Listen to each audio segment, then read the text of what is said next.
Okay, we're up. Okay, calling the Town of Shaftsbury Select Board meeting together, calling it to order this evening. I don't do this often, once a year. We're going to open the meeting by taking nominations for Select Board Chair. I nominate Tim Scoggins. A second. Second. All in favor? Aye. Aye. Okay, we will take nominations for Vice Chair of the Select Board. Whitman, please. So move. All in favor? Aye. Aye. Aye. Okay, that vote is 3-0. Whoops. Mr. Scoggins is Chair and Mr. Whitman is Vice Chair. And I'll turn the meeting over to Mr. Scoggins. Okay, thank you. This continues our organizational meeting, which we're required to do after each election. And the next thing we have to do is establish our regular meeting schedule, which has always been first and third Mondays of every month at 6:30. Is there a motion to adopt our meeting schedule of the first and third Mondays of each month at 6:30 p.m.? So move. Moved by Ken, Second. seconded by Joe. Any discussion? All in favor, say aye. Aye. Aye. So the motion to set the meeting schedule is approved 3-0-0. We need to make liaison assignments where certain members, each member of the board has assignments to keep the board appraised of various goings-on in the town with other elected and appointed officials. Is there a motion to keep the previous liaison assignments? So move. Moved by Second. Ken, seconded by Joe. Any discussion? All in favor, say aye. Aye. Aye. So by a vote of 3-0-0, the liaison assignments will stay as they were last year. We also have appointments to make for various animal control offices. We have for various offices, not just animal control. Animal Control Officer Tracy Mulligan, Bennington County Regional Commissioner Ken Harrington, Emergency Coordinator Jerry Madison, Energy Coordinator Ben Hewlett, Health Officer Jackie Myers, Deputy Health Officer Tracy Mulligan, Town Service Officer Jackie Myers, Tree Warden Jim White. Would someone like to move that we adopt these as a block? I move we adopt them as written. Okay. Moved by Ken, Second. seconded by Joe. Any discussion on any or all of these appointments? No. All in favor of accepting the officer appointments as read, say aye. Aye. Aye.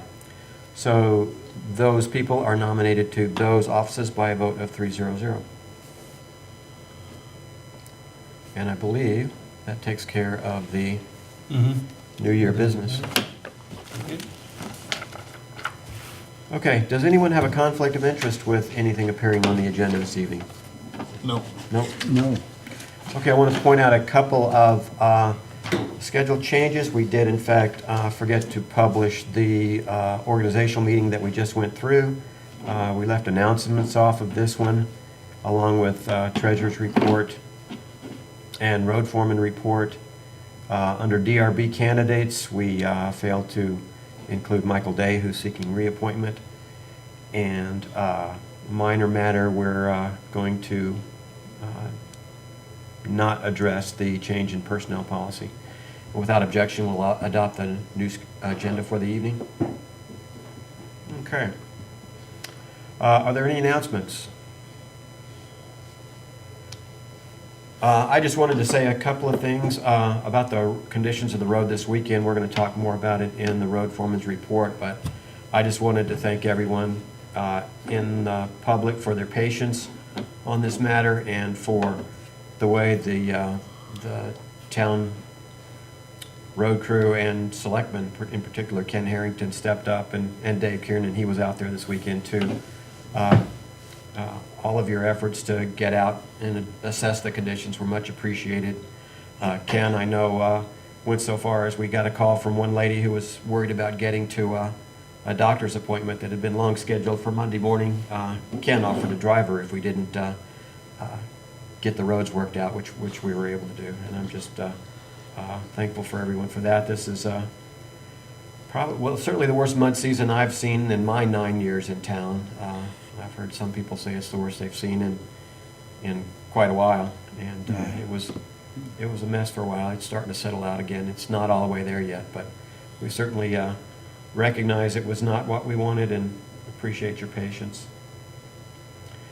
I want to again remind people we are conducting an internet survey here in Shaftsbury.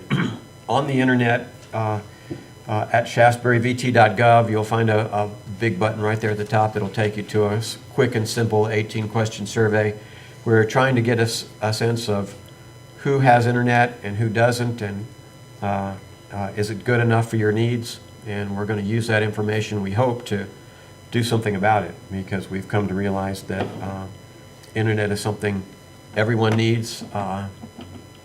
We need it in rural areas as much or more than people do in cities, and it doesn't look like anybody's going to come to our rescue on that. So we're looking to see what we can do on our own.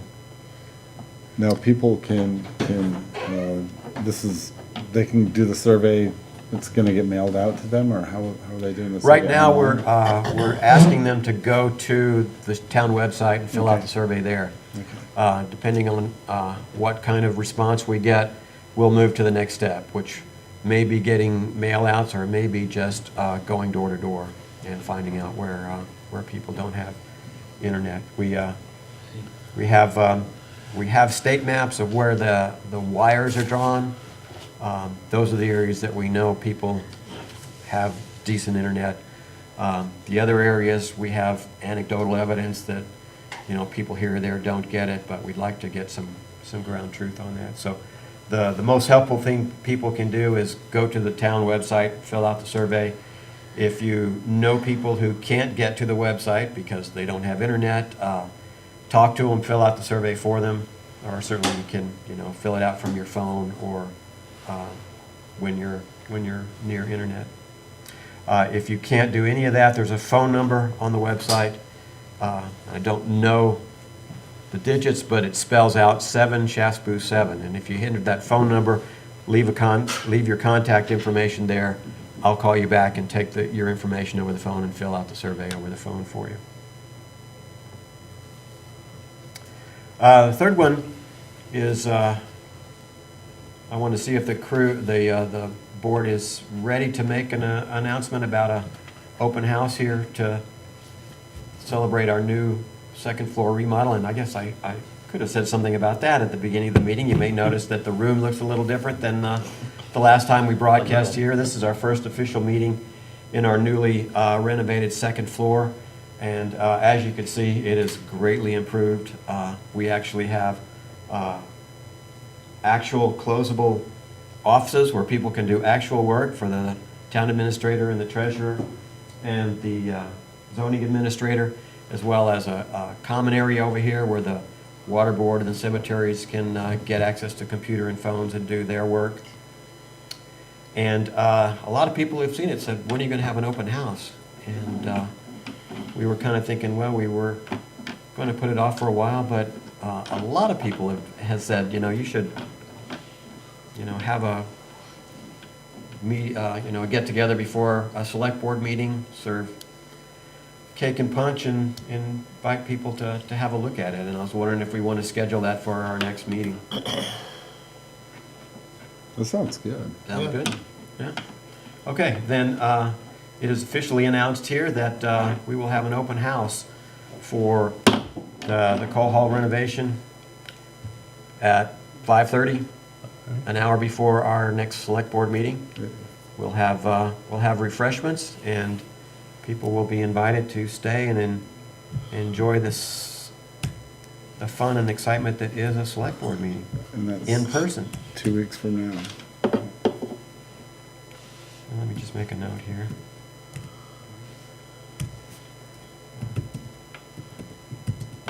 To announce that on the website and other places.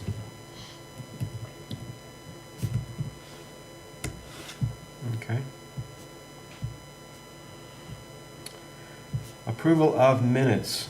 I did not look at any minutes. Were any circulated? Yes, for the 18th, I think it was, in February, because we don't have the town meeting minutes from Mr. Bump yet. Okay. But we can bring those up at the next meeting. if Yeah. you want. Did you guys look at them? I did not. I vaguely looked at it, and I mean, everything seemed to be in place. Not that I dissected it, but it's. Yeah. Yeah, if you don't mind, let's put those off, Okay, because we'll I put those off to the next meeting. forgot to look at it.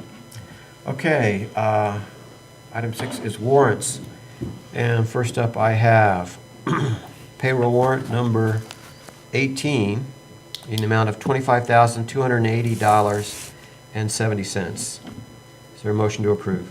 Some of So, Moved by Ken, seconded by Joe. Any discussion? All in favor, say aye. Aye. Aye. Payroll warrant number 18 in the amount of $25,280.74 is approved, 300.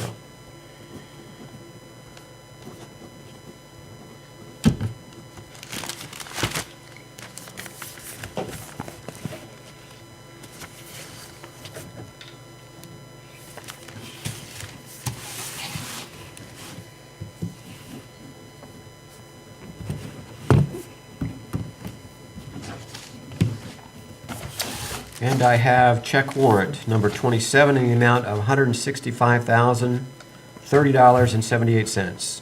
Do I have a motion to approve? so moved. Moved by Ken, Second. second by Joe. Items over $1,000 here are $5,600 to Appalachia Marine. Appalachian Marine, they are our new road salt provider. Oh, yeah, we talked. Yeah, the contract we had, they said they weren't going to give us anymore. So we found somebody who's going to sell it to us for $9 a ton less. Where are they from? They're from down the street from our other ones in Rochester. They're all in Rochester Oh, for some wow. reason.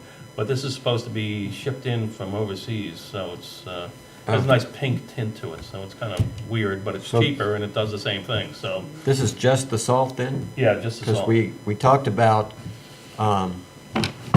somebody's Surface Solutions. Yeah, that's a different thing to treat. Instead of the chloride we're using on the road The now, it's a brine. magnesium chloride that we'll be using it, and you can do a lot more with less. And the system, the savings in that is, well, I don't want to get off the track of the warrant, but instead of rebuilding the truck out here all the time, they replace all the parts. It's all their system. They'll come and Right. fix it, they'll replace it, and just keep giving us fluids at cheaper price. All right, I'm sorry. Okay, so Appalachia Marine was salt. With salt, just Okay. road salt. That's yeah. rock salt, yeah. Salt, Yeah. different from chloride. I'm Yeah, I'm on track. calling it Appalachian Marine in Rochester, I don't know, but, No. Yeah, okay. I So the got it now. magnesium chloride we get from somebody else. yeah. That's from the other guys that, Yeah, we had been getting that, I don't wanna go too off, but we had been getting it, that's what we sprayed for dust control and to bind the road. right. We've been getting that from Peckham over here, but this material is better. Like I said, they provide the delivery system, they provide the storage container, the delivery Right. system breaks, they fix it. You know, a few years ago, I kept buying pumps with my American Express card to replace the pump on the thing all the time. Yeah, because we it burns talked about them it out. like a month ago. we Yeah, were talking, yeah, so. It's, Okay, That'll 18, be stored right there on our property. They deliver it and store it, and they fill it, It's a and hell they of a deal, replace yeah. everything, yeah. yeah. okay, $1,800 to Bennington County Sheriff. $4,200 to Delury Sales and Service. $1,400 to GA Bow Fuels. $1,200 to Goldstone Architecture. $1,800 to Goldstone Architecture. Yeah, one is Cole Hall, the 1,200 is Cole Hall, the 1,800 is garage. 1,000 to Joe Vatican, Fire Chief stipend.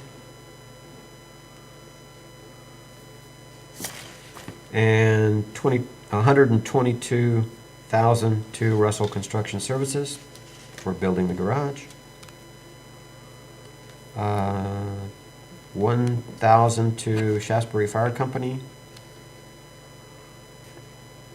That's a training that they did, it was to Okay. make up the training costs, and there's some food they bought for, I think there were 10 people who went to the training, paid for the training and their food while they were there. Mm-hmm. 2,100 to Sycamore Landscaping, It's the monthly cemetery bill. maintenance, yep. 7,200 to TAM. $1,200 to Wells Communication Services. That's fire department radios, they do it annually. Okay. And those are the items over $1,000. Is there any other discussion? All in favor of approving check warrant number 27, say aye. Aye. Aye. So check warrant number 27, the amount of $165,030.78 is approved, 300.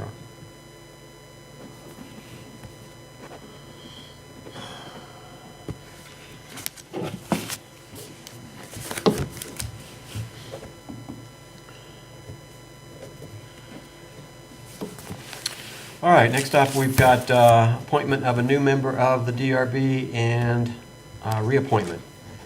First up, Lon McClintock, welcome. Would you like to take the hot seat? Okay, happy to.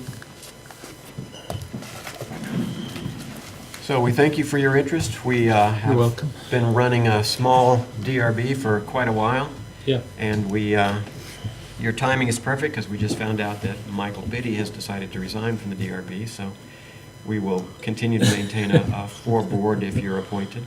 yeah. Tell us a little bit about yourself and why you want to be on the DRB.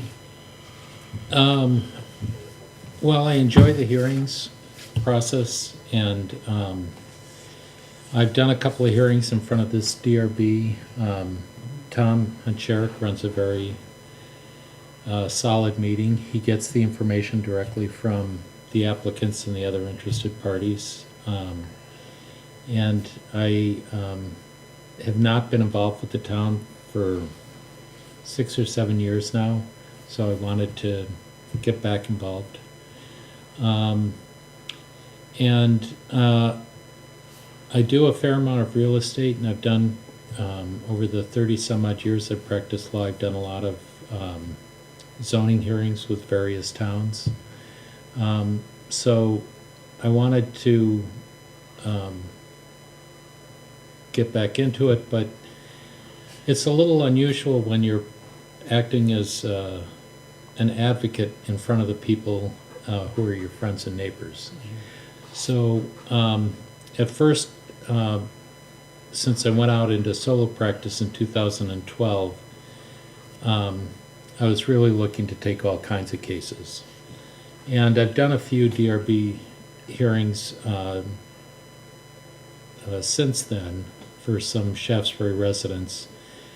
But I'm at that point where, you know, I have plenty of work to do, and so I really don't have to accept any Shaftsbury DRB type cases. And so I thought this would be an opportunity for me to get back involved with the town, which was really a great experience. It's in an area that I know something about. I know your bylaws, but I'd have to get refreshed because there have been some changes. And I really like the people who are running it right now. I did have a conversation with Tom Hancherik, which was basically, I'm looking for something where I can just be a member of the board. I'm not looking to run anything. I said I need to make it really clear if he was comfortable with me putting an application in that I'm not the lawyer for the board, and I can't give legal advice, and I'm not going to give you legal advice. My job is to be Lon McClintock, resident of Shaftsbury, who's on the board. So a lot of things came together all at once for me to decide that this was something I wanted to do. It was the right time. I was not concerned about needing the work in order to have paying clients to do these zoning cases. In the past, a zoning board member appeared on both sides. I'll promise you that I'm not going to do that. If somebody has a case and comes into my office asking help with the Shaftsbury DRB, I'm not going to take those cases.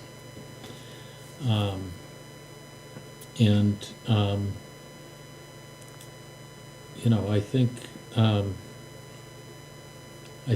with my familiarity with hearings, I can do it in a way where people walk out feeling like they've had an opportunity to be heard and be considered.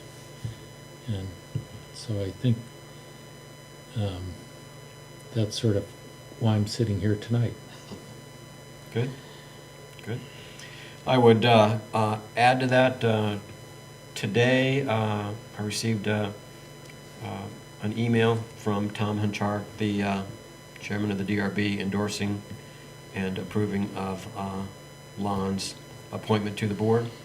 That was circulated to the board. It happened late today, so you may not have seen it. Any questions from the board for Lon? I'd like to thank him for applying, and he's put a lot of time into the town. I'd like to thank him for that too. Well, you're very welcome, Ken. Thank you. It's kind of hard these days to get people to get involved in the town. Well, and Yeah. two, I mean, I've known Lon, through my experiences, he's always been very professional, Yeah. level-headed, excellent communicator. He's got everything we need to, he'd be a great attribute to the town, that's for sure. Well, thank you. Yeah. Thank you. And I know that if we ever need fireworks, he's the one to go to. Really? Hook me up, Lon. Okay, is there a motion? I categorically deny the insinuation that I have anything to do with anything that is not allowed by the statutes of the state of Vermont. It was probably coming from the house on the other side. That would be Tony. Yeah. Yeah. Yeah, it was probably Tony. Is there a motion to nominate, let me ask, do we know, are we appointing you to a or to a 2 or 3 year term? I don't, The Lifetime possibilities member?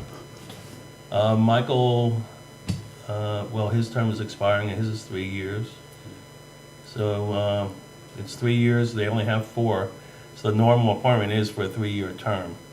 So we can just be a 3-year term. 3 years it is. Yeah. Do I have a motion that's fine. to appoint Lon to a 3-year term on the DRB? So moved. Moved by Ken. Second. Seconded by Joe. Any more discussion? All in favor say aye. Aye. Aye. So Lon McClintock is appointed to the Developmental Review Board by a vote of 3-0-0. Okay. Lon, welcome, and we thank you. Thank you very much. I really appreciate the Welcome opportunity. aboard. Have a good night, everybody. Thank You you. too. And I love the new digs. This is Yeah, really this is great. fantastic. Yeah, nice. yeah. Come to open house next time, I will. April 1st. Is it really the first? Our next meeting is April 1st, yeah. I'll be here with all the fools. That's right. Then we have the letter from Michael Day requesting reappointment. His term is up this March. His is 3-year term also. This is a 3-year term also. Is there a motion to appoint Michael Day to a 3-year term on the DRB? So moved. Moved by Ken. Second? Seconded by Joe. Discussion? All in favor of appointing Michael, say aye. Aye. Aye. So Michael Day is appointed to the DRB by a vote of 3-0-0 for a 3-year term. Okay, Yep, that's everybody. that gets us to Treasurer's Report. Melanie, welcome. I got Okay. 4 documents from you today. Which one do you want me to open up Let's first? start with the February cash flow. We didn't go over February, I guess was it because of town meeting? I don't remember. But we sort of missed the opportunity, so I just Yeah, I wanted think it was to. your fault. You weren't here. Oh, okay. I just wasn't here. I could very well be. Nothing particularly interesting. You see that great big interfund transfer. That's mostly garage. You're not going to see very many more of those, but that was just making sure that we had enough cash to write some checks. So that was just money being spent out of the reserve account and then being transferred over to the to make the checking account whole. Mm-hmm.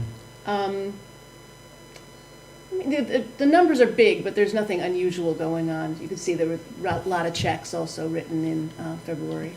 Mm-hmm. If you want to go down, the interesting thing is the garage bond there. You see it has a balance of $0.00. We have done all the borrowing, and now any further money we spend comes out of the reserve funds for the garage that Right. we have been accumulating all this time. This is the same trend we've been seeing with the projecting to the end of the year with the budget, spending a little bit faster than last year and revenues coming in a little bit ahead of last year too, but the amounts are very small. It's, we've been seeing that for months, and I bring it up every time, but there's nothing new going on there. That's just the same story. Okay. We can look at the reserves for February. That's the other side of the transfers that you saw in the cash flow. So here's you see especially there at 280, that's the garage. That's all the money coming in from the bond, all the money going out in the form of checks to the contractors, basically.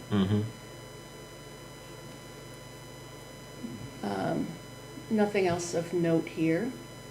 If we want to look at March now real quick, there's, Just ask Oh, sure, please. Dave, do we have $30,000 in the coal hall fund? Not Or did we anymore. spend it, It's down, if you go to March, you'll see that's What? at 28,000. Yeah, actually, if you go across there, you see To that expenditure there? ending balance. That came out, so it ended at 8,000 for that there it month. is, okay, Yeah. okay, Yeah. yeah, okay. I was thinking we hit it pretty hard for this remodel, yeah, yeah. okay, 22. Yeah. okay. Okay, so now we can look at March cash flow. Really not much going on. Pretty much, you can see the amounts are small. Some fairly hefty delinquent tax checks came in, 2 of them. A couple of months in a row where we're getting a lot of delinquent Yeah. taxes coming in. You know, it might be worth having Mert come in and talk sometime. I mean, I don't know why they come in the way they do.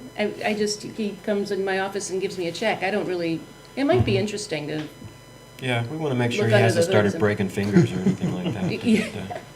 I don't think so. I'm sure that he has, that there's some explanation for it, but I don't know it, whatever it is. But yeah, he's been, maybe people are thinking about taxes because they're gonna be paying their taxes, so they're, I don't know, I really don't know. But delinquent, the collections I think are ahead of last year. I haven't looked at it lately, but they seem to be at first, and then they were slow for a while. So I really don't know. Okay.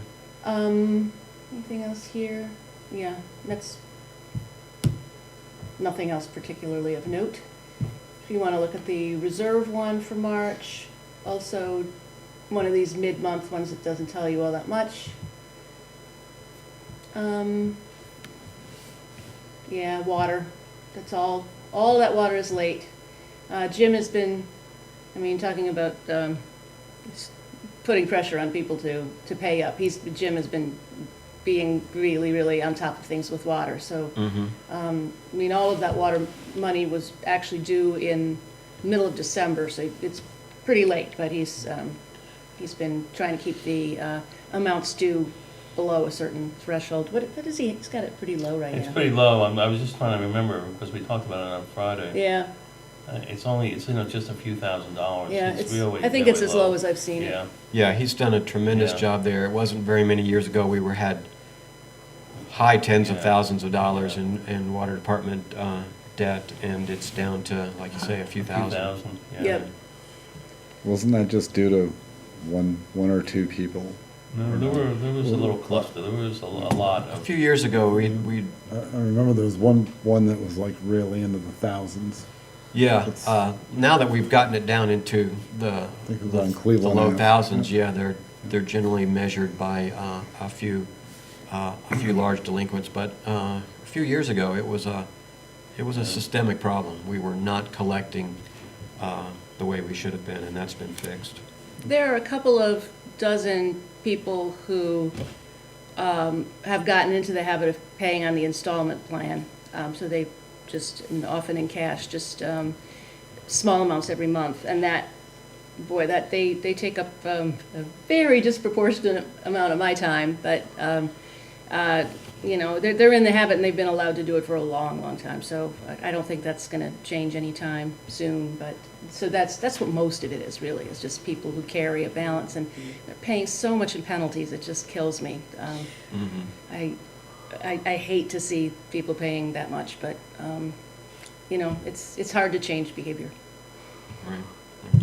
If you're living right on the edge, sometimes they have to do that. Well, I understand that. It's too bad though, because I hate it when people who are living on the edge are paying more than people who Yeah, aren't. It's yeah.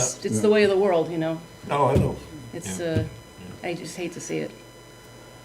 And Tim on here, oops, sorry. Go, no, go ahead. For on Cole Hall in here, I just want to point out that Yes. total at the end, because we just wrote Ed Scholl a check, so that's really like $1,000 left. Because this check was about 27,000. Yeah. So, So that's another one of these deals where it's So we were down to 8,000 last month, now we're up. well, we took the GW Hawkins was 20,200 Yeah. was transferred in, Okay, Yeah, and then we wrote the check to our contractor for okay, 27,000. and so we're back down to very little here. Yeah, so that'll, Oh, as soon as right. I take a look at the do frubs, I'll probably do another transfer and then you'll see that the real balance is, as Dave says, probably Yes. under $2,000. Okay. I don't think there's anything else interesting going on here. My days are spent sending people tax bills. That's what March is about, and lots and lots and lots of tax bills. If people really should keep their tax bills when I mail them to them. It says just return the bottom, keep the other one because you need it when you do your taxes. But Oh, I see. Yeah. Repeat Dozens copies and of tax dozens bills, of yes. probably like a couple hundred so far, and there'll be a rush in the next couple of weeks. But Our tax bills are public records, aren't they? Or are they private? Well, the income sensitivity part is private, but everything else Okay, is public. So I so was that's just wondering why- if we could take a workload off of you by making that It is. accessible by the internet. It is. Oh, it is? It's there. That's that spreadsheet I did. People don't like to use it. They like to have their tax bill. But the information on the tax bill is on that spreadsheet that is I see, on okay. the On the website. Well, you that's go to worth the- mentioning again, yeah. Yes, I'm going to mention it right now. If you go to the website, and there's a grand list info. It's a box right on the homepage. You click on that. There's two of them. There's one for realtors, which allows you to see the what the taxes would be at resident and non-resident, which you can't get from a tax bill. You can only get that from me. And the other one is for tax preparers, and it has all of the information in that little box that's on your tax bill. The upper right corner is all of the information you need for your taxes, for the house site value and the taxes you pay on your house site. That is all on that spreadsheet, searchable by any field. Okay. And I wish people would use it more because it's really, really useful. And it's 24 hours a day, and I'm only 3 hours a day. Okay. Any questions about anything? One thing I'll point out in here in case anyone notices it, the paving shows $120,000 Oh, right. negative, but we're awaiting the state check, which is $158,000. So when that comes, that clears off to Yeah. a positive number. Okay. I think I have mentioned that at other Yeah. times, but yeah, it's, Kinda it bears sticks out there at repeating. the bottom. Yeah, right. Yeah, right. So we'll end Well, up while with a you're balance talk- in there again. Well, you're making me notice the negative numbers. What's the landfill closure? Is that's been there for a while, hasn't it? Yeah, that popped out when we started with the PFOA stuff. We had to go into that. We need to find a way to reimburse that. Okay. We need our friend Jordan here to help us Well, correct that. I don't, Or, right, or not. or not. It may have to carry there. I mean, until when we you can figure spend something money out. that you didn't budget for, this Yeah. is what happens. If we're not, I mean, this is one great big bucket of money, and that's just what's allocated Yeah. to it, but, I mean, we're not in any danger of running out of cash or anything. It's just, that's the real position of it, I Yeah. think. Because at the beginning, I remember we had a lot of sudden cost. Right. So, do I interpret then that we took $12,000 out of general revenue to pay bills that would have rightly been paid by the landfill closure fund? No, they were paid out of the landfill closure fund, and that's what made it negative. I mean, checks are always written out of the checking account, and then you have to make them whole every once in a while. That's, Right, but it So- would have been out of general revenue that those checks. no, I I mean, mean, if there's negative $12,000, some check didn't clear. No, the checks were written out of the general fund, created an obligation for this fund to pay the general fund back. That's what the due to, due Yeah. from thing I'm always talking about is. Okay. As soon as the So- check is written, it creates the requirement, because all funds are self-balancing. Okay, so all checks come out of the general fund, and this Yeah. is telling me where they should have come out of, and this says, Right, and so eventually I did the Okay. transfer, and that's what made it look Okay. like that we had a negative balance. It's the same thing with the air pack loan that's been hanging there too, Yeah. that we just can't seem to, and that's been there for years. I thought we asked Jordan to get We rid of it. did ask Jordan to He get rid of can that. do some magic to make these things done, but we're not really supposed to do that. The auditors do Yeah, that. and the professional it's not auditors are kosher for supposed us. to make entries for these, so we'll Mhm. ask again. Yeah. Because we had asked about the air pack loan, so we have to check on that again. Because that's very old, mm-hmm, you know, it just should be cleared up, because it does look odd. yeah, okay. Good. Anything else? Anything else from Melanie? Nope. Okay. Okay. Thank you.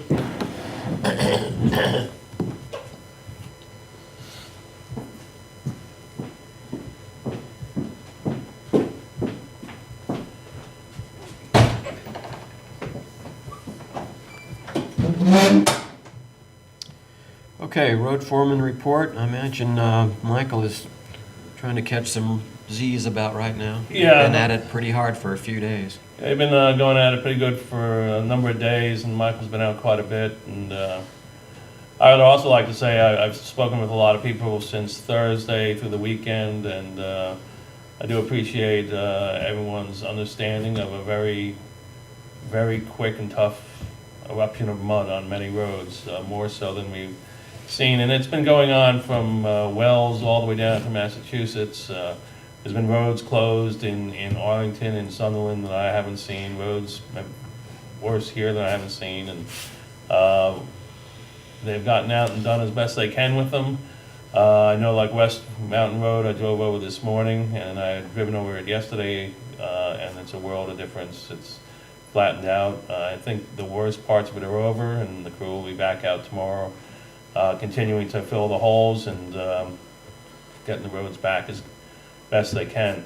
We've seen some some spots that Michael and I have already talked about in the construction schedule to address, and we'll have more about that later on. But it is appreciated that a lot of people have understood that, you know, this is more than just road quality. This is, I mean, it was obvious. There was lots of water out. I was talking to a couple of homeowners in West Mountain yesterday who, you know, understood, and we're thankful that we're trying to get something done up there. That road was very bad. We're not trying to deny it. That was very bad. But the crew's out, and they're doing as much as they can, and we'll continue to do so tomorrow, and we'll be prepared to deal with what comes up as it warms up again over the weekend, I understand. But hopefully that just took a lot out of it, because that was a lot of water. And I can't remember the last time school buses stopped driving on gravel roads, and Has not happened since I've been here in 9 years. yeah.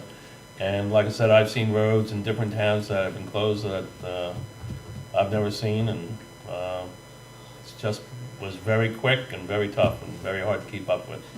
But we'll make some adjustments, and we'll move forward, and things will get back to normal. I was driving around in my regular car today, and I was able to traverse all the roads like it was regular mud season.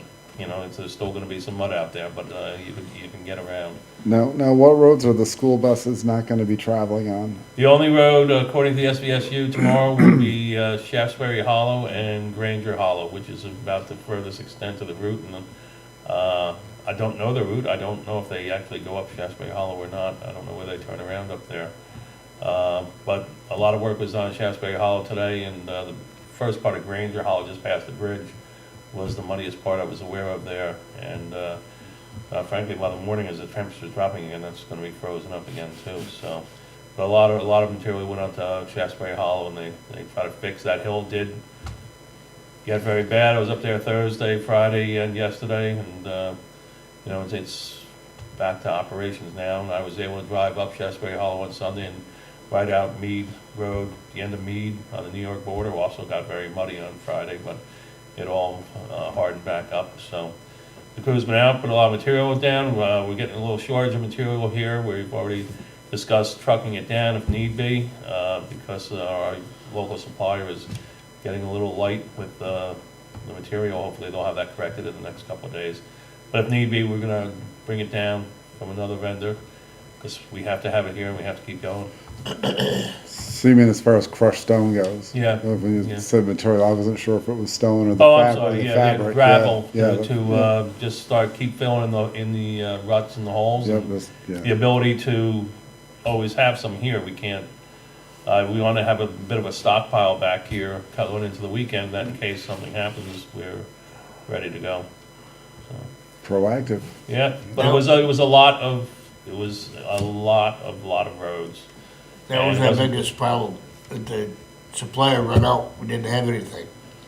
So I think in the future, we better make sure we got a couple hundred, 200 ton stockpile. Can't at sell the from an garage, empty garage. shelf. Yeah, well, and the good part about the new facility is we have that whole lower area that we were gonna clear out as a stockpile anyway. And because it's just stone, we could just pile it up down there and take it out when we need it.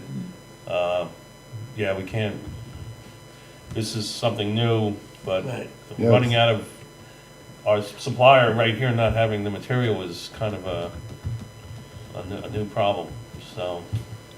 And trucks are coming in, and there's trucks coming through from Wellington today and everything, so people are scrambling to get a lot of material. But we can get it from somewhere else, and need be, we'll truck it down, you know, because we have to have it. Isn't there a place in Danby, or is that a? Wallingford. Wallingford, Wallingford, yeah. yeah. Yeah, we have the price list, actually Ken brought us samples today, and a new price list from them, so, you know, we can arrange trucking quickly, and if, like I said, if need be, we're gonna get it one way or the other, and if we can't get it here, we'll get it, and we'll just stockpile it in the back, so we have it, I bet there was 20 trucks up there today. Wow. yeah. I mean, I worked out of that place the entire time I was in business. And I never see so many trucks in there. People are probably running loaded up pretty good. Yeah, So you were there looking at the material that they have? Yeah, I got some downstairs. I got some for Mike to see Okay. and for Dave. Do they have what we need now? Yeah. They've got several different options that we could use. it's supposed to be something new coming tomorrow from here, so Mike's gonna have a look, and we'll see what direction we go. Right. But we have to get it, it can't be, oh, we'll settle on this, because I don't want to throw down stuff for settling. What is it, like shoulder stone that you're putting down, or? No, it's what it's like it was over the weekend. There's no one thing is gonna fix every hole, Right. Yeah. because it was so different. I've been working on these roads for 60 years, and I never see the variety of what it was. Unless you have a hydrology study of the, under the roads, you know. Oh, there's I'm sure a lots of- million different things Yeah. could cause it. Water under the road, too much traffic in one spot. So a lot of That- variables It's on involved. the Yeah. East Road last year. Couple guys with big trucks, big tires, was using it for a mud pit. Yeah. Thought it was fun. Oh, yeah, he's the guy that ripped up the fabric. Yeah, they just kept going right yeah. back and forth, back and forth. Jeez. Yeah.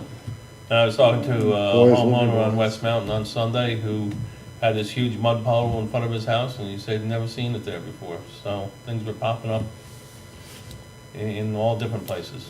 It wasn't a fun weekend. Like I said, I appreciate, and the crew appreciates, and the kind things that were said to them today as they're trying to get stuff done, and it's a difficult situation that everybody's working at, so. The ground definitely has enough water. Our backyard on Cleveland Ave, our backyard, about a week ago was just, Yeah. we've never seen it that flooded Yeah. before, like, oh my God. No, well, I knew it was bad even coming down 7A, because I've never seen the water coming straight across the road, carrying mud and stones with it across 7A.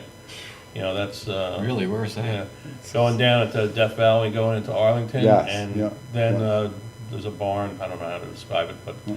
by there, it was like, I've never seen this Wow. before, you know, and so, Yeah, well, my wife, she had a business meeting in Philadelphia this week, and she reminded me that when she left on Monday, there was 3 inches of snow on the ground, and Yeah. when she got back on Friday, it was 70 degrees. yeah. That kind of thaw is not good for gravel roads, Yeah. to say the least.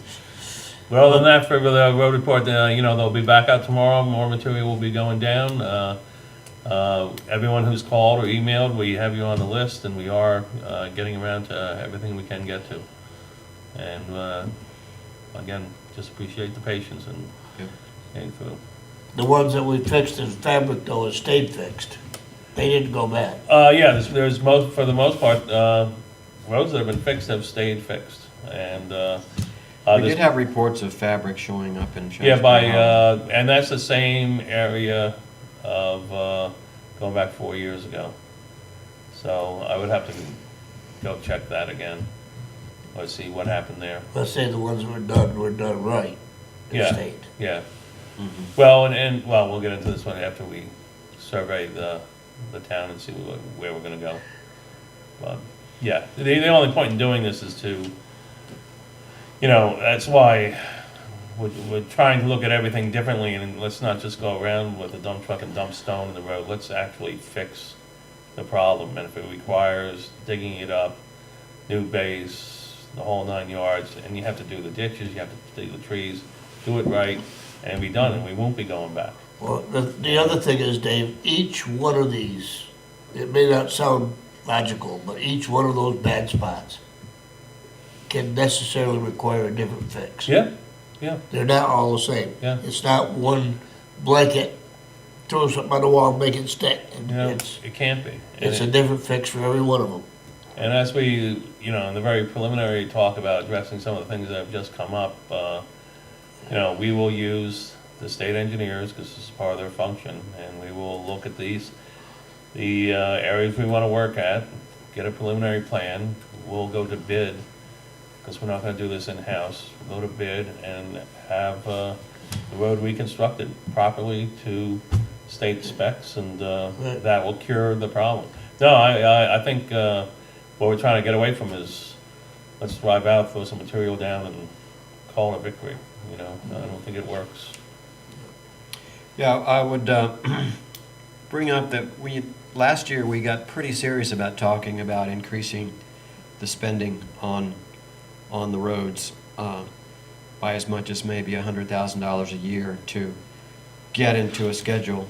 We called it the 50-year plan, because if you're talking about gravel roads, $100,000 buys you about a mile of rebuilding, if that's the right answer, and I can believe that there could be different answers in each Again, place. Tim, every single one is different. Yeah. Some of it might be just nothing more than just digging a ditch and putting in a French drain, Mm-hmm, which is the cheapest if you can get away with it. mm-hmm.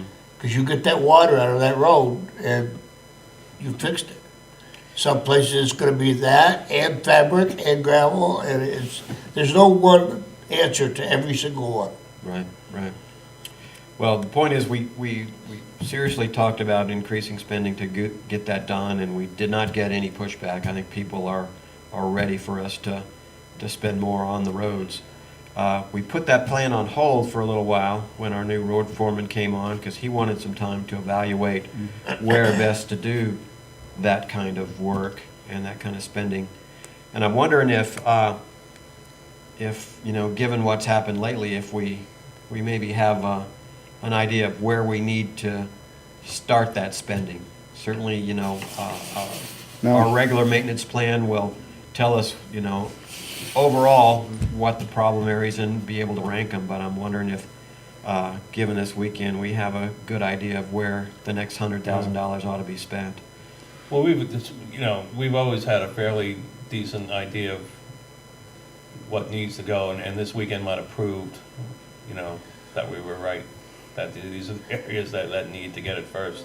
Yeah. And we have the funds to address a substantial section this year. And I think we'll do that after we measure it out and see what we're gonna do. But we'll have a whole plan for the board in a couple of weeks. Right. Do you think he's had enough time on the job now to make a fair assessment? Well, we'll ask him. Yeah. Yeah, When 'cause he's he's also- got a chance. But like I say, there's, you know, Shaftsbury Hollow we've been Yeah. hearing about for a long time, and we know we've got a problem. Oh, yeah, and this weekend, because we fixed other things over there, this weekend showed the real problem with that, and after talking with people, I hear that this has been going on for a bit, not to this extreme. And it was, going up there Thursday and Friday, yeah, that was quite a problem. And because it is, there's no other way, there's no way around, I think that section is a priority we have to look at to address. And, you know, we're gonna go out as soon as things settle with this. Once we get done with this, we'll settle it out, and that's an area we'd like to have the state look at and come up with a full plan, because that'll dovetail into the Hideaway Bridge replacement, which will be the terminal point, one of the terminal points where the road repairs. It'll go from the Hideaway towards the north and follow that up around the bend and up the hill there until, I don't know how far it'll go, maybe as far as Wires Camp, I'm not sure. But we'd have to see, because they really, you know, there's no doubt that was, of all the areas, there was 2 areas that were the worst, I think, and it was West Mountain in a couple of sections, and that part of Shaftsbury Hollow.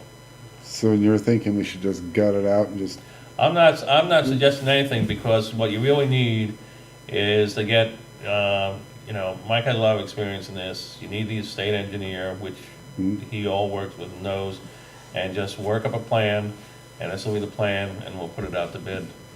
And, you know, you have it done properly. Fair You have enough, you have yeah. no shortcut, no, let's just do this and do that and hope it works for the best. Let's get the professionals, you know, that we get access to the state engineers for a reason. So let's get them and design us a basic plan that we can put out to bid, and we'll get to it. And we won't be using our guys, because we all know we have a million other things to do, you know, 100 miles of ditching and crushing and, you know, Right, regular right. work, grading around the clock, you know, because that is one of the goals for this year, is just having the grader out every single day. It should just be rolling around, taking care of things. That'll do wonders for the road. This new system we have for chloride will do wonders for the road. We want to buy a roller for the back of the grader, so that, you know, because as we grade now, we're leaving it kind of fluffed up, for lack of a better term. Then the car drives through it and puts a little groove in it, and then the water runs down the road, you know, so it's, there's innovative and new ways of doing things that we're trying to get to, because that'll buy us a lot of time with things. And Ken's right, not every place needs everything, and certainly not all 50 miles of our gravel roads are bad. But we all know spots, and we just saw a few spots really erupt. And if they're gonna do that, that's why we did the fix on East Road after that huge disaster over there.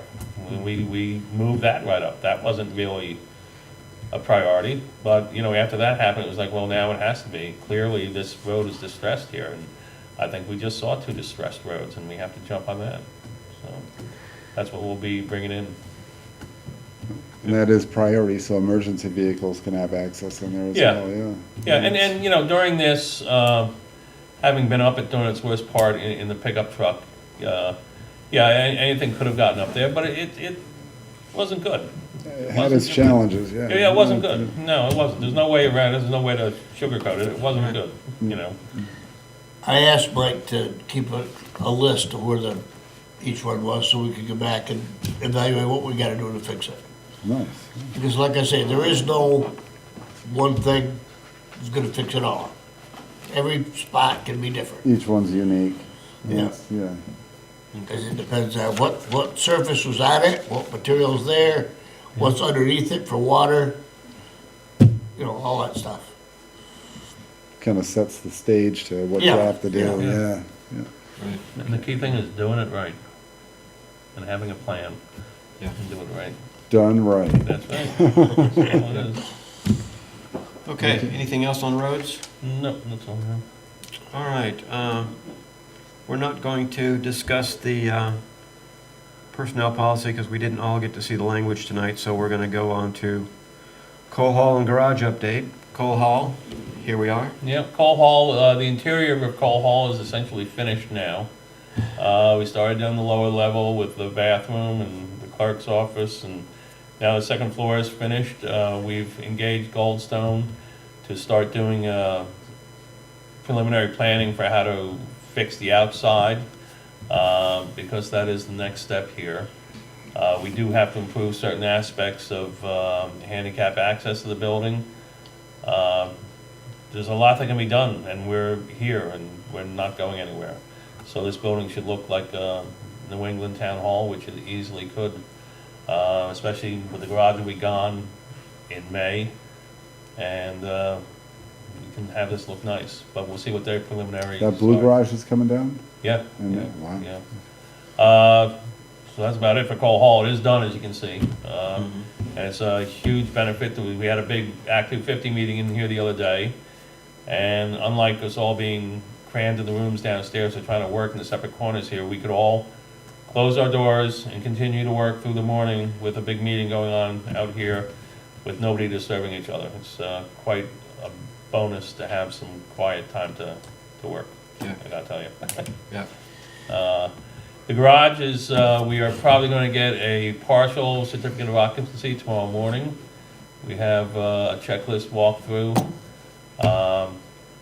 The garage building itself is essentially finished. The water system, we're waiting for our poet system, which is being installed because of some metals in the water, which would probably settle out anyway, but we have to put it in. It's state law, so whatever. We were always anticipating something anyway. So we'll put that in. The water will be up and running. The garage doors came. They went up last Wednesday. Saw that. I must say, it does look a million times better. Yeah. Who's responsible for the incoming inspection on that?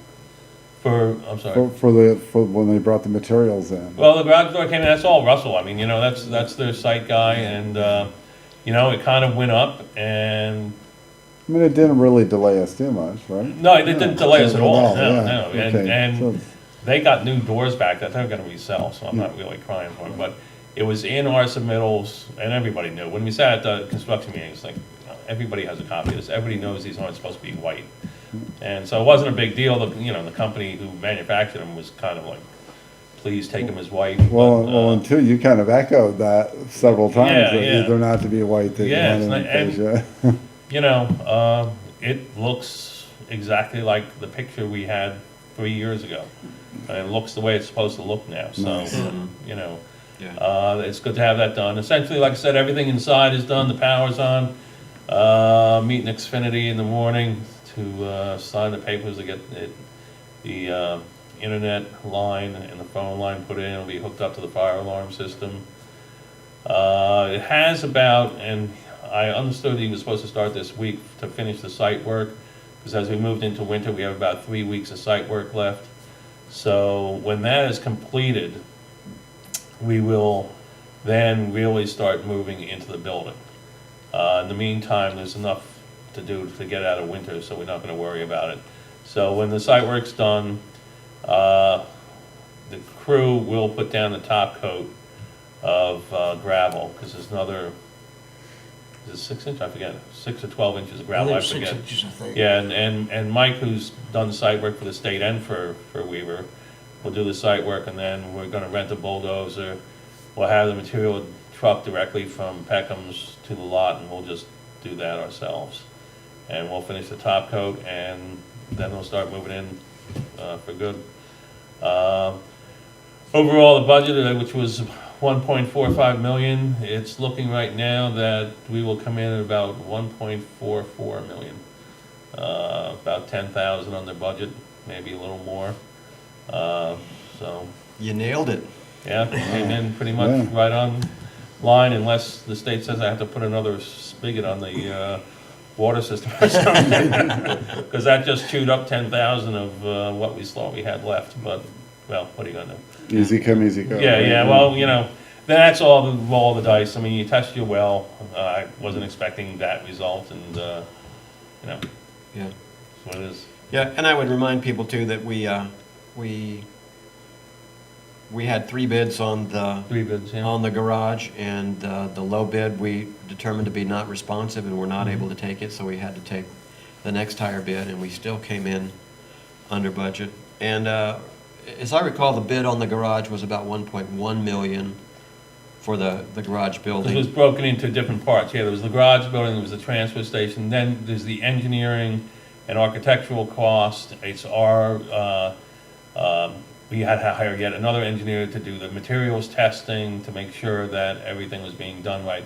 So yeah, it's not like a 1.4 $1 million building. It's like the building itself was somewhere around 9 and assembled like around 1.1 million. But the rest of it was the transfer station, demolition, engineering, architecture, our engineers. All the fluff Yeah. that goes along Permits. with it, yeah. Yeah, I mean, there's a whole Right. bunch that goes into it. And that was the point I wanted to make, is that the 1.4 million is a garage and a new transfer station, which we were really fortunate to be able to kill those two birds with one stone, because once we got out there and started looking around the site, we realized that Yeah. the transfer station was going to be our next project if we didn't do it right now, Yeah. so. So it came out well. The building, which we will, speaking of open houses, we will have an open house there Yeah, at some point, because it's quite a nice building. It is, it's just a pure function building.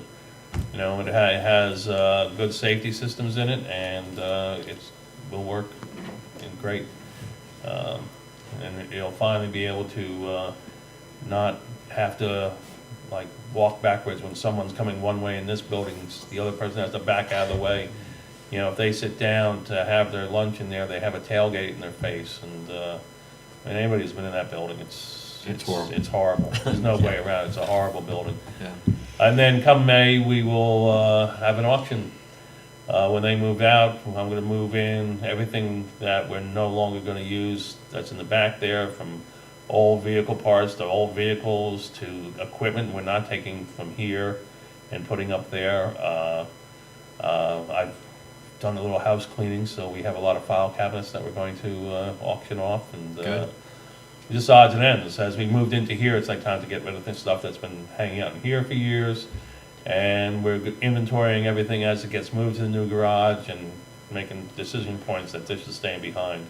We are gonna add a new compressor to the garage. We're waiting on a price from that. We'll do that outside of Russell and everything. We'll just do that through Hayden probably, or someone similar. What do they have for a compressor now? Well, the compressor was designed, this thing's been here for good, nobody really knows. What was it, a vertical or horizontal? Well, this one is horizontal, we need a vertical. Yes, yeah. So, we're just gonna get a vertical, it'd be about $2,000, so it's not a huge amount, It's but. been there since that garage. So- Yeah, I know, how long, nobody, 67. So- 67 that thing's been there, we've Wow. gotten our money out of it, and I'll auction it and probably get a few $100 out of it. Few $100. All right, 1,000, going once, going Jeez, oh my Did God. you ever tell How them many what that gallons? garage cost? You looked it up? Yeah, one it time. was like 60,000 for the whole building. Yeah. How many gallon is it? Oh, I have no idea. It's back behind something. What are you looking to replace it with? 80 gallon? 80 gallon tank? This or- isn't really my area. Okay, You can ask Michael, I don't really know. We were saying a couple $1,000, so Yeah, it was a couple of thousand, I understand. probably by an Ingersoll Rand, I'm sure. Again, not really my area, but. Sounds like we ought to let Joe buy the compressor Yeah. for us. He seems to know what he's talking about. No, we're gonna keep a shed over there for the compressors. sidewalk. Okay. We are going to keep something for the Make it- sidewalk get machine. another The one or sidewalk something. machine has to be down here. That'll come up as we look at the site with Goldstone, because we do need a little shed to keep the sidewalk machine down here with a little area for a little salt. I think it would also be something to consider, not too keen on it, but a lot of people come for their pails of salt and sand down here. And to have some kind of convenient little thing, almost like a horse stall thing where we can just dump a little load in there and people can come get, because it'd be safer to do it here than driving in up there. It was one of the things that, one year we posted it, don't enter, because people were driving in and all the time with the trucks moving and everything, it gets dangerous, so. A bucket of sand and salt here is throwing in your driveway, I don't know, unless the board says no, but people do it more frequently than I. Every town that I know of has got a place for it. Everybody does, Get a yeah. little bit of salt and sand. Everybody has a little place where you pull it, and seeing that, I've been staring at it out my window for the last few years, nobody's really, people come and fill a bucket. I was gonna say, I got cat litter buckets, I'll come and Yeah, 5-gallon pail. and cut fill it a up couple of by the those, way. yeah. They that's- pay enough in taxes, you ought to be able to come Yeah, get some get a salt and bucket of sand. salt. Thank you, yeah. Yeah, so, but I think it'd be safer here to have it here Yeah. than sending them up there. Yes, yeah. Yeah, so. But other than that, like I said, we should have full occupancy in our full CO no later than the beginning of April. Okay. Yeah, because we're hosting our first regional foreman's meeting a few weeks after that, so. Is it gonna be It's out gonna be there? in the garage, yeah. Okay, Yeah. good. A lot of people have come to me at the transfer station and asked when we're gonna put up signs. Yeah. Say what to throw where. Yeah, I have to work on that. Yeah. That's why I just, Shelley was suggesting magnetic signs, Yeah. that we stick to the That containers. stuff tends to walk away. yeah, tends to be Really? I was driven, gonna tends to be say- driven away when Tam comes to pick up their container when nobody's there. And, Well, not only that, It but goes. it's you know, we it's put just up, too attractive. we put up the fencing all the way around it, so, we can just hang signs on the guardrails we put up around it. And the other portion is that I have to have a discussion with our operator that, you know, their position there is to instruct people on what they should do, not whatever else is going on. I mean, our role there is solely to sell tickets, Right. you know, so, it's Tam's responsibility to provide assistance to people and help people, and I think that has to be picked up a little bit, Okay. yeah. But the signs, yeah, I know the signs keep coming up and kind of gets pushed to the Yeah. side. We can't keep road signs. Yeah. That signs up there. Yeah. And I assume it was because the main cardboard container the walk-in container got full, but what they brought in, the second container, was, a 7-foot container Oh. that people had to lift up and tip their bins into and Oh. hope that they didn't drop their bin into the See, thing. and that should have been opened at one end, Yeah. and that's. Well, it was an open top.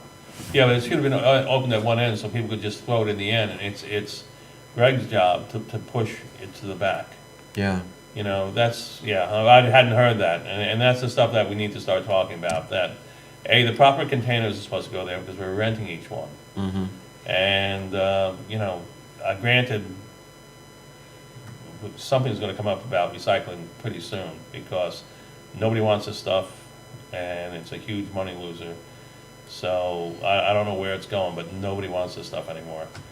But, in the meantime, containers are supposed to be accessible. And even when they had the enclosed one that opened up at one end, you know, people were having a little trouble with the step. And again, you're supposed to leave it at the step. You don't have to go in the container. It's his job to push it to the back.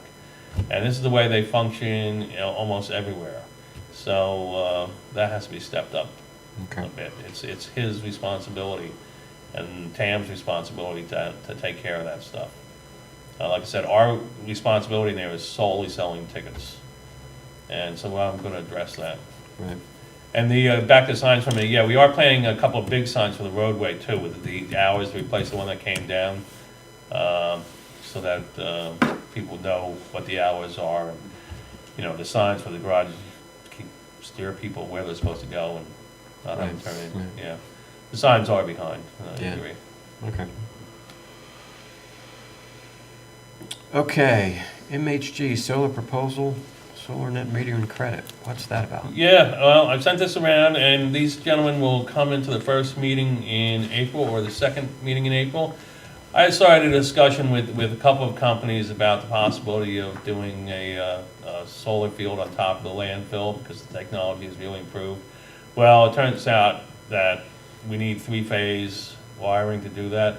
The closest is 7A, and it just isn't worthwhile to wire that far. Three-phase? Yeah, Wow, 480 volt, huh? well, yeah. Yeah, that's, And there's none down there. I thought maybe Tam had bigger equipment, but he doesn't have any use for it, so, that's fell off the table. But now these guys came to me and they said, well, you know, we could save you $35,000 over a contract of 20 years here by, selling you energy credits. So we spent about $18,000 a year, so they estimated the value of the credits a year, the first year would be $16,520. So we would make payments to them of $15,000 on that, on the credits, and we would save like $1,200 a year on energy. Now what they, 1,200? yeah, $1,200 a year. It's not a huge amount, but it's $35,000 over the life of the contract. And where they're building them is like on shale pits up north a little bit further, and they're selling subscriptions, as they call it, to be part of this. It's of no out-of-pocket cost to the town whatsoever. We just save a little money every year. You know, it's an interesting concept. Not all that familiar with it, but I told them I'd bring it to the board, and if, I know Manchester's looking at it, and they're currently doing presentations to different school boards and things like that. And like I said, over the 25-year contract, it saves $35,000 in energy costs and takes about, their whole project will take about 400 houses off the grid, basically. So it's our small little part, but. So they're gonna put solar panels on the landfill? No, we would buy a subscription to one of their fields up on the shale fields up Oh, I see, north, yeah. okay. So we're buying energy credits. Right. Our bill would come in with the energy credit, and we would pay the subscription price to them. It's Okay. kind of an interesting thing. But they're both good, and they want to come in April. Just wanted to send this around make sure there was some interest before I asked them to come back. But I think it's worth hearing them out and seeing what it's about. Did you check into the legal part of this, or is he? Oh, I'm not gonna waste money on an attorney until, Well, no, I mean, the reason Yeah. I'm saying that, Dave, is I looked at solar panels for my house, Mhm. and they had all this stuff that only a Chinaman could read. And so I took it to my lawyer, and they said, good God, don't get involved. Took the paper to the lawyer. yeah. And good God, don't get involved in that, because it's you can't ever make enough money out of it to Yeah. pay for it. Well, you know what, and I just reading through this myself, I said, well, we can't do this, and we can't do that, and they're like, yeah, well, we understand, it's towns, and they do this with towns, and if after the presentation, the board wants to move forward with it, the first step would be to send it to Merrill and say, read through this and see what we can do with this. But we're not, this isn't like buying panels for your house, or like if we were building a field ourselves. This is just a subscription in, and if it goes dark, then, well, if it goes dark, we're all in trouble. But, you know. Well, we've only got 12 years left Yeah, anyway, you know, so it it's, doesn't matter. And they don't go to our full price because they do take into account that the sun is a variable, and we might not generate the full amount we can every year. Not in Vermont. Yeah, it's just an interesting concept that I think is worth hearing out, and for those who want to read this whole thing, Yeah, I do wanna read the whole thing. yeah, it's in the Dropbox, so you can have a Okay. look at it. They wanna come here and give us a presentation? Yeah, if they want to come Okay. in, I'm willing to hear it. My first thought is, 20-year contract for, what is really modest savings, $1,200 a year is, I'd have to, we would end up having to send that to a lawyer, because oh, yeah. Yeah. that's, Yeah. there's It's a big not commitment. a big upside there. $1,200 a year is Yeah. really in the noise for us. Yeah, it's not a huge thing. Yeah. But, they spend the time and they're going around and say, well, I'm waiting for the board, and, you can So- make your presentation. So you're buying credits. Buying credits, yeah, It's essentially like buying futures in fuel, but you're doing it with electricity. with the sun, let's say the Well, sun. If it's a sunny day, it'll generate, yeah. Yeah. Yeah, and it is long, and it isn't a huge amount, but I think, I don't know, it might be beyond my scope to turn away $35,000. Yeah. Even though when, well, let's not get hoodwinked either, you know? No, like, no, No, it's, Yeah. it is Yeah, we'll long. hear what they have to say. Yeah. Yeah. All right. Let's see. All right, item 13, about the internet survey that we're doing. I talked about what we're asking folks to do. I want to put it to the board to consider applying for some of these USDA connection grants that are coming up actually a little quicker than we would have liked in terms of the timing of our survey. We're doing the survey now. The select board has tasked the planning commission with doing this. We've got the signs out, we're collecting stuff online. Eventually, we probably would go door to door to fill in the places that we're missing, where we think people might not be having internet. We're not gonna get that done by April 15th, which is when the deadline for these grants are. But the thing about these grants is they're exactly the kind of thing that we had in mind when we started doing the survey, is to find out where people have, where people are not getting internet, determine what the size of the problem is, see if there is anything we can do about it. These grants are substantial. They're between $100,000 and $3 million grants. The USDA it does spend money on rural community development, which is what this is a part of, but I see USDA people at the economic development meetings I go to all the time, and they're always talking about loans and not grants. And so I haven't seen these before. This is a new program. It might not be there in a year. If we do our survey and then decide we need exactly this amount of money to put lines exactly here, we may have missed the boat on that. So I'm asking the board to consider that we go ahead and apply for those grants. You need a motion? Yeah, we do. Because what I'm suggesting is a $300,000 grant would, our match would be 15%. That would be $45,000. But that's a lot of grant money that we could apply toward solving the internet problem for a lot of folks here. And I also wanted to mention, we have been doing this internet survey, and we have seen some results of it, and some of it might be of interest to the board in evaluating this question of going for this grant.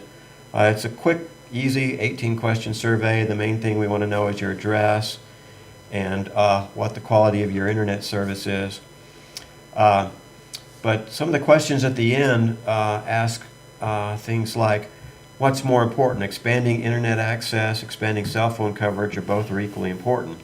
And the results so far are saying people see both of them as very, very important. Mm-hmm. And then also very important is, would you support efforts by the town to expand internet coverage to all homes and business? And that's what we're talking about doing with these grants. And so far, the overwhelming response there is yes. So that's 160 responses total. 80% of them are saying yes, we would support those efforts. And what I wanted to show up here is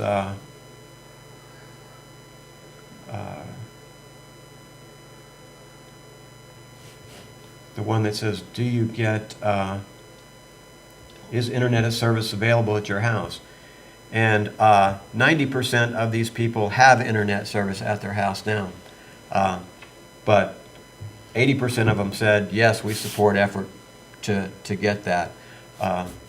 What I'm hearing from a lot of people who have talked to me about this is a lot of people have internet service, but it's not nearly good enough for what they want to do. And the thing that I've been hearing a lot lately, and it's kind of disappointing, is that a lot of people on the VTEL wireless service, which is supposedly getting the west half of the town with a radio signal wireless, it's just not working for a lot of people.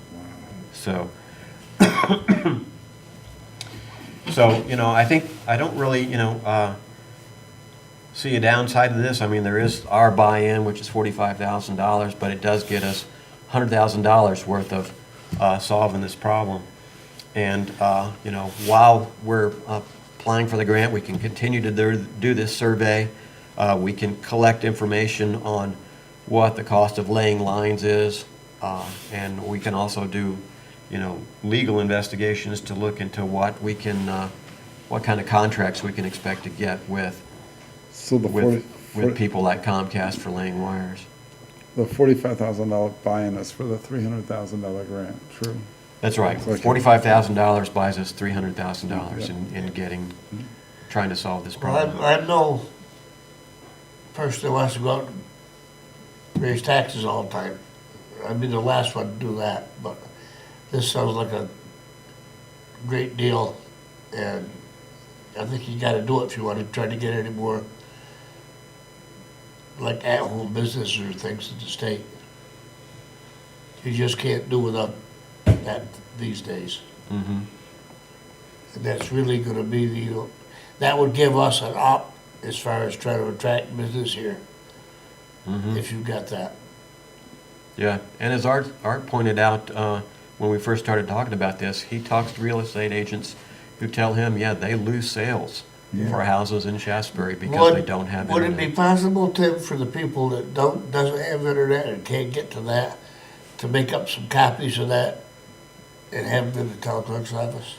Yeah, people they can are. In pick 'em fact, I got a stack of them today that people have been filling out when they go into the town clerk's Yeah. office. And also, as I said, there's a phone number that you can call. 7 Shaftsbury 7 is how Yeah. this phone number translates. Call that number and leave your contact information. I'll call them back Yeah. and we'll do the survey over Yeah. the phone. No, I think it's very important for the town to have that, Yeah, good. so. So, yeah, I would be looking for a motion to pursue grant applications for USDA internet connections. So moved. Second. Any other discussion? All in favor, say aye. Aye. Aye. So the motion carries to pursue grant applications for $300,000 worth of USDA internet connection grants. Very good.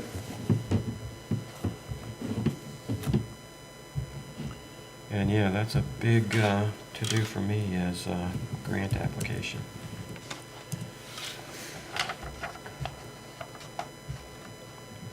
One other thing I wanted to mention, just because it's kind of fun, is this internet survey is part of something we're tying in with the rewriting of the town plan.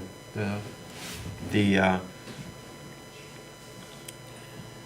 town plan rewrite is happening right now. One of the things that we're looking to get into it is information on internet connectivity in town and also cell phone coverage.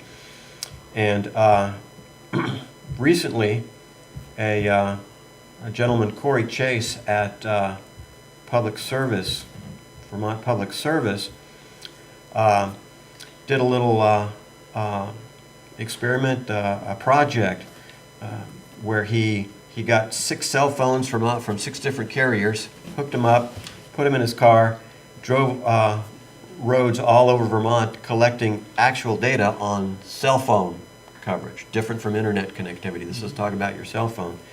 And he wanted to do this, and it's important because the state and the feds dole out money for improving cell phone coverage based on coverage maps. And up until now, coverage maps came from the carriers. And They lie. Short answer, they lie. And this guy did his survey and showed a lot of the lies that are happening. I should probably stop using that word quickly, but he collected data, and he did drive through some roads in Shaftsbury, and what it shows is you can go in and you can pick a carrier and see what the signal strength that he picked up in that area is, and what the carrier is claiming the signal strength is there. Here, green is good, red is bad. So, it's like there's a big dead spot, and I can't zoom in well enough to see what road that is on here. But it's showing that there's a lot of discrepancy between what they're claiming and what's actually there.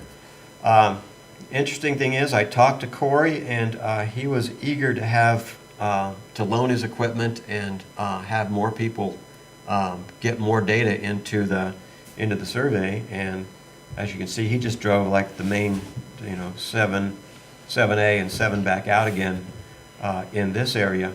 But thanks to our state rep, David Durfee, who talked to him while he was up there in legislative session, I now have all this equipment in my kitchen right now, and instructions on how to use it. So I am going to be able to drive the roads in Shaftsbury, collect this data, feed it into the database that he has, and so we'll be able to say in all the roads of Shaftsbury what kind of cell phone signal strength we have, which we don't have immediate plans to try and do anything about cell phone signal, but for the people that are looking at data and looking to improve coverage based on actual data, we will have better data in our area than most people.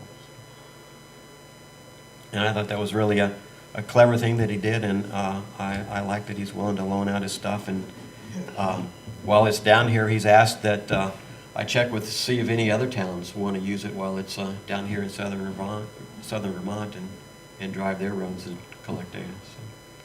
And then that will be something that we can put into the town plan with a map that shows, you know, at least on the roads where you get cell phone signals and where you don't.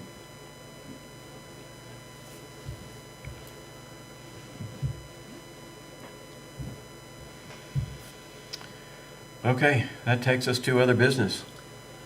All right, other business is replacement of folding tables. We have our Yes. meeting table. I've looked at a variety of different sources. I went up to the state surplus garage, and everything's terrible, frankly. It's up in Waterbury. And I looked at a bunch of catalogs, professional things, and the best prices come from the Vermont Department of Corrections. And you'll find their furniture in all state office buildings and probably in a lot of schools too. It's nice stuff, and a table for here, we were talking about this prior to the meeting, would be this wide, but we need it longer, so it'd be 2 6-foot sections, and just looking at the price list, it'd be about $1,200 to get the 2 6-foot tables to put in here.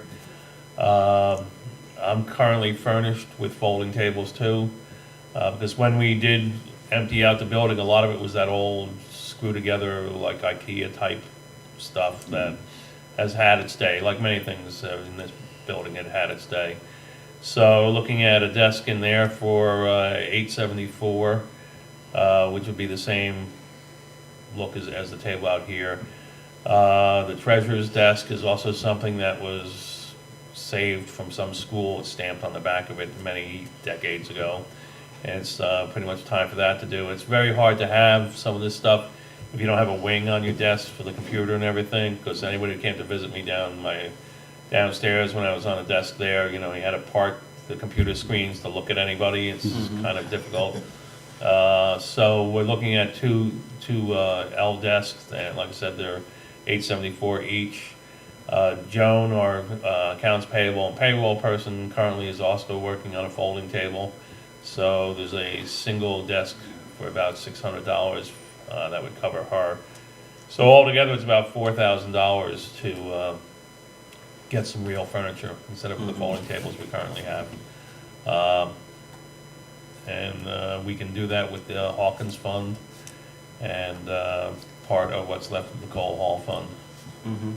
And we're just not gonna come up with any price cheaper than this stuff. And it's, like I said, it's from the Department of Corrections, Vermont Department of Corrections. They have their own wood shop, and they'll make this stuff. It'd be cherry veneer. It's not cherry, you know, it's veneer over. Press board. Thank you. Yeah, it's nice stuff. And like I said, if you go into any state office, it's pretty much what their furniture is. You know, in different styles and things. But you know, I think it works. And again, things like this, you're talking 20-year investments, so we're talking about not much a year. Right. If you look at it that way, it's like fixing the building, you know, it has to be done, and the outlay can be something at first, but you get many, many years out of it, so. Right, and the stuff is very sturdily built, as I understand also. Yeah, it's made well. It's I was surprised to hear that the furniture in the state buildings was from them, because they have nice furniture. Sounds like it's, you know, built to last for generations, so Yeah. it'll be Well, you know what? good investment. Yeah, I mean, it's gonna be put in the offices. They come, they assemble them in the offices. They assemble the tables here. They deliver for free. They bring it in, assemble it for free, and, you know, you're up and running. It'll be here for a long, long I was time. gonna say, long-term return on your money right Yeah, there. It'll be- yeah. It's always a mistake to, you know, go low usually, but this makes a lot more sense than going out, because some of these tables you see from furniture people, Yeah. spend about $5,000 for the table. You know, that appalls me. Even desks were like a ludicrous amount of money.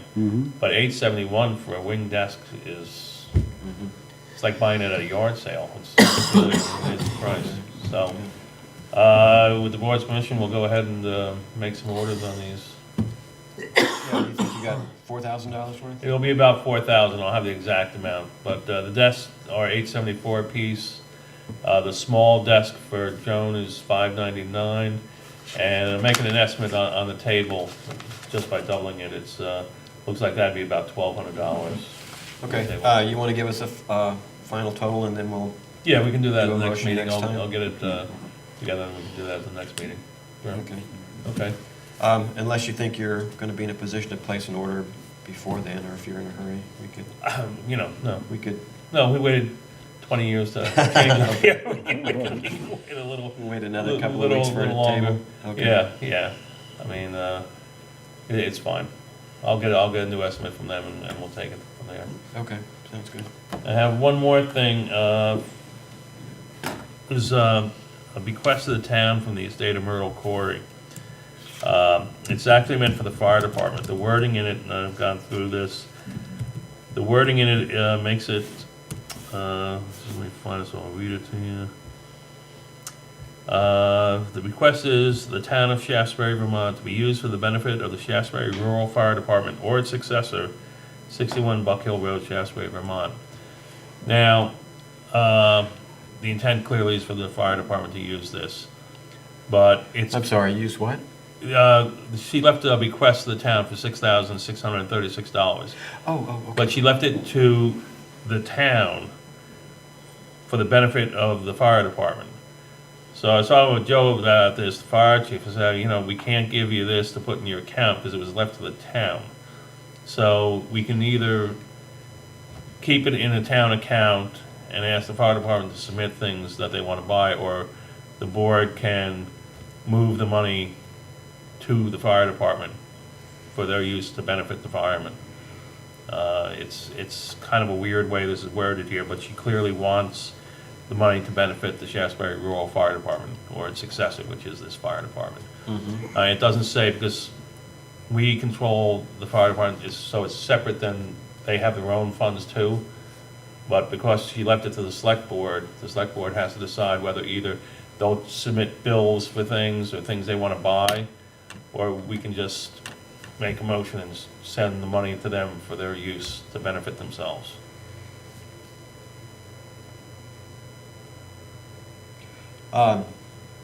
Six one, half dozen the other to me.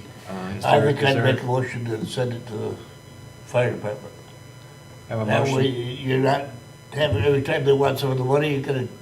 cut costs. No, it's, She clearly wanted this to benefit the fire department. right, that's what So, I'm saying. Better I'll just go there directly. Mhm. Yeah. Have a motion to direct the bequeath funds of 6,000 $6,636 from To- Myrtle Corey Estate. given to the town for the fire department, be given, what, they have a fund or a working fund that they have? Yeah, they can, or it can just be put into their budget for their own use. Okay, Decide be whether- transferred to Right, the so fire that- department for Yeah. their use. Yeah, they Yeah. got the new windows and stuff they're gonna put in, that'd be Yeah. a great Yeah, offset. okay. Yeah. Second, Second? any discussion on that? All in favor, say aye. Aye. Aye, so yes, that motion carries Okay. 300 to transfer those Funds to the bequeath fire funds to the department. fire department. Okay. And that's all I have for that. All right. Any other business? Action items, announcement about open house. Dave and I will get together and get some refreshments Yeah. here for that next meeting on April 1st. I will go to work on the grant application for the connectivity grants from USDA, and Dave will get us an estimate on the furniture, in addition to probably a dozen other things that Dave's going to do from tonight's meeting, but that's the one I remember. Anything else? Is there a motion to adjourn? So move. Moved by Ken, seconded by Joe. All in favor, say aye. Aye, Aye. yes. We stand adjourned. Oh, Thank you, gentlemen. thank you.